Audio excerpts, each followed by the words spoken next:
দর্শক, আমার হাতে যে চার্জারটি আছে আপনারা দেখতে পাচ্ছেন, এটি হচ্ছে ইউটেল ব্র্যান্ডের একটি চার্জার। তো এই চার্জারটি নষ্ট হয়ে গেছে, একদম সম্পূর্ণই ফায়ার মেরে এই পাশগুলো নষ্ট হয়ে গেছে। তো এই কম্পোনেন্টটা দেখতে পাচ্ছেন, এটি হচ্ছে 400 ভোল্ট 10 মাইক্রোফ্যারাড। তো এই ক্যাপাসিটারটি নষ্ট হয়ে যাওয়ার কারণে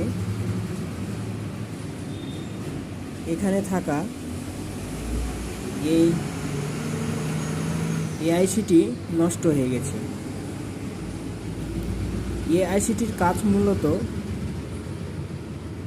AC two DC positive negative convert করা। তো এখানে এই ক্যাপাসিটারটি নষ্ট হয়ে যাওয়ার কারণে এই converter ICT AC two DC converter ICT পুড়ে গেছে। আর এটি পোড়ার কারণে আমার হাতে থাকা এখানে আরেকটি কম্পোনেন্ট, এই যে দেখতে পাচ্ছেন, এটি একটি রেজিস্ট্যান্ট, এই রেজিস্ট্যান্টটিও পুড়ে গেছে। তো আমি এই 3টি রেজিস্ট্যান্ট এই চার্জারের সার্কিট থেকে আমি খুলে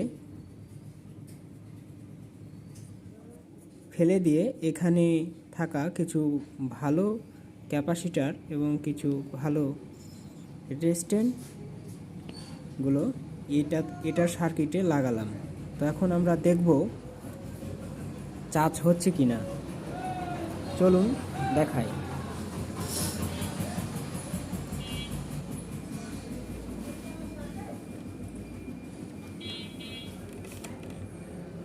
দেখুন দর্শক, এখানে কিন্তু চার্জ হচ্ছে।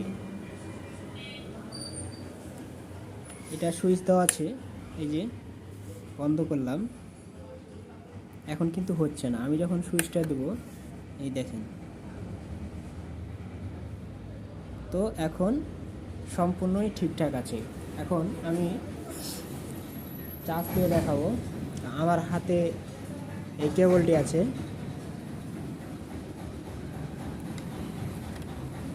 এই কেবলটি সেট আপ করলাম।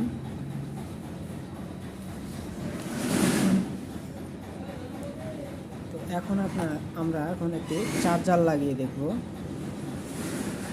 এই যে দেখুন, আমার হাতে একটি চার্জার রয়েছে, আমি চার্জারটি লাগিয়ে দিচ্ছি।